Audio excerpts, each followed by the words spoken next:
In this video, I'll show you how to build a dashboard with V0. First, open your web browser and go to the V0 by Vercel website.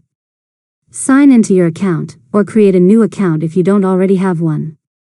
Next, click the prompt box and describe the dashboard you want to create. Include details about the purpose of the dashboard, the information it should display, the layout, and the design style. You can describe elements such as navigation menus, cards, tables, charts, buttons, and user settings. Now, click the Generate button and wait while V0 creates your dashboard interface. After a few moments, you will see a live preview along with the generated code using React, Next.js, Tailwind CSS, and Shadcon/UI components. After that, review the generated dashboard and test the different sections.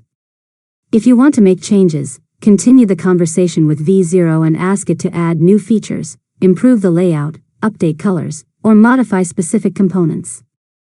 Next, refine your dashboard by adding advanced features such as filters, search bars, data tables, analytics cards, charts, user profiles, notifications, and responsive layouts. Use clear prompts to guide V0 toward the design and functionality you want. Finally, when your dashboard is ready, click Copy or export code to use it in your Next.js project.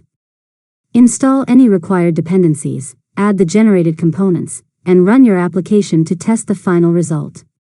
And that's it. You've successfully learned how to build a dashboard with V0. If you found this tutorial helpful, make sure to subscribe to Learn Mode Lab for more tutorials.